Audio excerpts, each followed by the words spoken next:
Fala aí pessoal, beleza? Sejam bem-vindos novamente a mais uma aula. Como é que vocês estão? Espero que vocês estejam bem. Hoje nós vamos começar com função seno e cosseno. Bom, antes, como que o Enem cobra esse tipo de matéria? Muito pouco. Já faz 2 anos que função seno e cosseno, ou seja, o Enem 2018 e o 2019, que cai somente uma função envolvendo um exercício envolvendo função trigonométrica no Enem e geralmente cai naquela gama de exercícios difíceis. Hoje nós vamos ver sobre a função seno e também sobre a função cosseno. A função tangente não é abordado aqui nesse estudo do ensino médio que eu faço com vocês e também não tem problema, pois nunca caiu, o foco maior é da seno e cosseno, nunca caiu no Enem. E, bom, primeiro eu gostaria de resgatar um conceito com vocês dos arcos trigonométricos. Vamos lá então. Vamos voltar ao nosso entendimento então das primeiras aulas que nós tínhamos sobre trigonometria. Então a gente sempre colocava o eixo aqui nesse ponto em vermelho e girava no sentido anti-horário. Girando no sentido anti-horário vai ocorrer a abertura do ângulo alfa, representado em vermelho, esse daqui. O ângulo alfa detalhado no momento está aqui, ou em radiano, o seu valor de seno e de cosseno, e aí a gente pode mexer com ele livremente por aqui. Eu vou até deixar essa ferramenta disponibilizada nos comentários depois para vocês se divertirem também. Então, ó, repara que aqui a gente tem todo tipo de associação. Correto? Olha, o valor do seu seno aqui embaixo, o valor do seu cosseno embaixo, o valor do seno aqui em azul, a abertura do ângulo, como eu já falei. E a gente pode rodar nesse círculo trigonométrico livremente e voltar, pegar o valor do seno, pegar o valor do cosseno. Inclusive, é muito interessante usar uma ferramenta como esta para a gente resolver os exercícios referentes à matéria. No ponto inicial, que é este ponto em que eu parei aqui, o cosseno dá 1 e o seno dá 0. É fácil a gente acompanhar pelos eixos. Consequentemente, se a gente vir aqui até os 90 graus, que nós vamos obter? Então, um cosseno 0, um seno 1 e assim sucessivamente, fazendo uma abertura de 180 graus, cosseno menos 1, que ele vai estar nesse ponto aqui, o seno 0, se a gente refletir aqui no seno, vamos chegar no valor 0, e mais abaixo, 270 graus, ou 3π sobre 2, né, 1π e meio, o cosseno 0 e o seno dá menos 1 e, consequentemente, voltamos ao início. Então, o que acontece? Até então, a gente está pegando os números todos íntegros aqui. Nós não avaliamos, por exemplo, esse valor aqui, ó, o seno de 63,74 graus, e nem o seu cosseno. Mas ele tem um valor, e que valor que é esse? O seno vale 0,9 e o cosseno 0,44. E não importa o grau que a gente pegar aqui, a gente sempre vai obter um valor de cosseno e um valor de seno. Lembrando que a gente não é obrigado a saber de cor esses números. Mas se a gente puder detalhar todos esses valores num gráfico de x e y, gráfico de função, através agora de função trigonométrica, como é que ficaria? Ficaria nessa forma aqui, veja. Seno de 0 dá 0, conforme mostra o gráfico. Lembrando que nesse gráfico o eixo x representa o valor que o meu ângulo vai chegar e o eixo y representa a imagem da minha função, ou seja, o valor em y. Aqui nesse caso, olha a função aqui embaixo, ó, f de x é igual a seno de x, ou seja, y é igual a seno de x. Então, no eixo vertical, y, eu vou representar os valores de seno de x, e aqui no eixo horizontal eu vou representar os valores para x, para que eu jogue no seno. Então, começando a desenhar o gráfico, olha, eu vou subindo até chegar aqui em 90 graus. Quando a gente chega em 90 graus, e a gente até pode verificar nesse outro desenho que nós já estamos acostumados, o seno atinge o seu maior valor, que é 1. E aqui nesse gráfico, ó, a gente tem o maior valor de seno também. Por quê? Porque depois que a gente continuar rodando no arco, veja, os valores caem. Aqui, por exemplo, já bate em zero. E de fato, quando nós rodamos a bolinha até aqui, o seno dá zero. E continuando, aqui o seno já pega os valores negativos, chegando em menos 1, seu menor valor possível, que é equivalente a rodarmos a bolinha do círculo trigonométrico até aqui, sendo menos 1, até terminar a sua volta completa, completando um período, chegando até zero novamente, que é o valor de 2π, seno de 2π. Ó, seno de 2π é exatamente zero. Só que aqui ele perde, né, o círculozinho, mas também vale zero. Ou seja, esse é o gráfico da função seno. O gráfico mais básico que tem. O gráfico mais simples de uma função trigonométrica. E por que isso daqui, pessoal, é importante? Existem vários instrumentos musicais, galera, que obedecem a essa função trigonométrica. E eu trouxe aqui pra gente agora um exemplo de um diapasão em Lá em 440 Hz. E coloquei essa nota num editor de música, isso daí que vocês estão vendo na tela. Olhando assim, nem parece que faz algum sentido tudo que a gente está estudando aqui com esse som. Observem o som.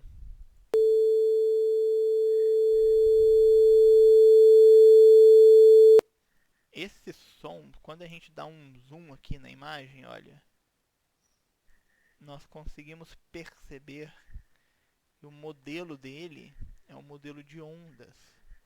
Um modelo de ondas que obedece de fato à função trigonométrica. Inclusive, nós podemos localizar a função seno aqui. Por exemplo, se nós pegarmos daqui até aqui, nós vamos ter um período completo na função seno, que é o desenho que coincide perfeitamente com o que foi apresentado agora há pouco no vídeo. Você pode até voltar para que você confirme. Não só essa, mas como outras músicas em outras escalas de Hertz também possuem o modelo da função seno e cosseno. A função cosseno, então, ela é dada pelo seguinte gráfico. E que, de novo, nós podemos voltar no nosso círculo básico em que nós já estamos acostumados e ver como é que o cosseno se comporta. Então, o cosseno começa em 1, mesmo quando o valor do ângulo é zero. Que é o que está acontecendo aqui. Ó. O ângulo zero, o cosseno dá 1. Conforme a gente começa a girar o círculo trigonométrico, o cosseno nesse ponto em 90 graus, olha que bacana, ele até fez 90 graus aqui. O cosseno dá zero. Então vamos ver como é que o gráfico se comporta. À medida que eu vou aumentando o gráfico, então o cosseno de 90 tem que dar zero. A gente chega exatamente nesse ponto, olha. Cosseno de 90 deu zero. E aí a gente continua. O cosseno batendo 180 graus, ele dá menos 1, conforme está em azul aqui. E de fato, 180 graus, o cosseno vai bater menos 1.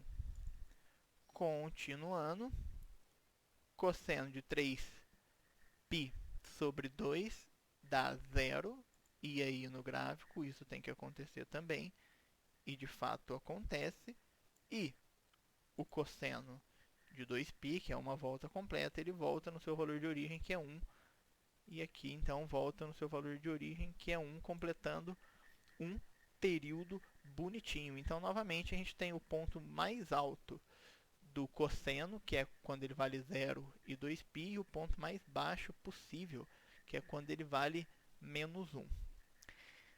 Então, esses são os dois gráficos básicos que nós precisamos entender de função trigonométrica. E aí, nós começamos então a nossa matéria. O que tudo isso então tem a ver com o que nós estudamos? E lembrando, turma, ó, que antes que eu me esqueça, eu vi o gráfico aqui, o gráfico de seno e cosseno também é responsável pela tensão e corrente através de um capacitor no circuito, ó, conforme tem nesse gráfico aqui ilustrando bonitinho, olha. Tanto a corrente como a tensão obedecem a esses gráficos do seno e cosseno, que vocês usam muito em física. E aí, que a função nossa, ela pode vir modelada, escrita desta forma aqui, ó. Conforme está no desenho aí bonitinho de vocês, a função pode vir desse jeito. Como assim A mais B sendo de cx? Bom, isso daqui pode estar escrito como, por exemplo, pode vir no exercício como y é igual a 2 seno de x, ou pode vir escrito y é igual a 3 mais 2 vezes seno de 2x. Tá vendo, ó? Esse aqui corresponderia à variável A, esse daqui corresponderia à variável B e esse daqui corresponderia à variável C. Tá certo? Então, que tipo de propriedade que nós podemos pegar de todos esses valores que nós apresentamos? O período de deslocamento vertical. O período é todos os valores da função discriminados antes que ela comece a se repetir. Por exemplo, se nós pegarmos aqui neste gráfico da corrente não, tensão, nós pegarmos aqui, ó, ali acompanhando o gráfico bonitinho, repara que ele completou um período certinho. O que significa isso? Além de tudo isso aqui que está sendo mostrado, se a gente continuar o gráfico, tanto para frente quanto para trás, já vai passar de um período. Por quê? Porque essa parte em azul vai começar a repetir os valores. Essa montanha que foi gerada aqui e aqui já está inclusa naquele período que está em preto. Então, essa é a parte do período. E a gente pega o período através dessa fórmula que está sendo mostrada aqui para gente. Olha, P é igual a 2π sobre C. Lembrando que esse C aqui é o C do azulzinho que acompanha o x. Como geralmente ele vale 1, a gente não representa esse valor quando é 1, né, e está multiplicando com uma variável, o período de uma função seno basicona y é igual a seno de x, o período é 2π. É o mesmo entendimento quando a gente tem um círculo trigonométrico. Depois de 2π, começa um novo período. O deslocamento vertical é dado por esta fórmula aqui. A mais ou menos o valor de B dentro do módulo. Lembrando que no período também o C está dentro do módulo. Deslocamento vertical é o quanto a função trigonométrica vai para cima e para baixo. Como assim? Vamos ver um exemplo. Esta ferramenta aqui ilustra perfeitamente o que nós estamos discutindo. Essa configuração aqui é a configuração que a gente acabou de ver. Lembrando, turma, que a função trigonométrica ela é infinita para ambos os lados, sendo possível infinitos períodos aqui sendo repetidos. O deslocamento vertical ele é feito pela variável a. Olha só, aqui a função está bem lá em cima, tá vendo que a função ela não mudou de forma. É o mesmo período, a mesma amplitude, só que agora ela está lá em cima. Ou se o a for negativo, ela vai lá para baixo. Tá vendo que bacana? E lembrando, uma informação que eu não coloquei ali no quadro, mas que é importante, é em relação à amplitude. Aqui a gente pode configurar a amplitude da onda também. Veja, aqui ela está batendo lá no número 3, ela não está mais batendo em 1, que era o valor máximo que a função seno atingia, tá vendo? E por quê? Porque agora a gente tem um 3 seno de alguma coisa. E da mesma forma que a gente pode diminuir esse valor aqui, olha só como é que muda a amplitude dela, bacaninha. Então, com essa ferramenta aqui, vocês podem ter uma noção muito boa de como que a função seno se comporta e a variação dela também em torno do seu eixo vertical. Mexendo aqui no D, também mostra deslocamento horizontal. Tá vendo? Mas isso não é tão pedido nas provas, mas que é importante vocês dominarem todas essas variáveis aqui, ó, A, B, C e D, entender o comportamento de cada uma e como que a gente pode relacionar elas no nosso problema. Então, olha, voltando aqui no nosso quadro, e para finalizar o nosso conceito teórico hoje, eu só vou formalizar mais uma ideia que eu não coloquei aqui, que é o conceito de amplitude. Amplitude. Então, a amplitude da nossa ondinha, vamos chamar aqui então de B, que é o valor que acompanha esse Bzinho aqui do seno. Vamos colocar em módulo para que esse valor saia sempre positivo, pois estamos interessados no número absoluto. Bom, por hoje é isso aqui, galera. Gostaria de apresentar só o conceito básico de função trigonométrica. Se vocês possuem alguma dúvida, escrevam aí, não fiquem para vocês. E até a próxima aula, que nós vamos de fato começar os exercícios.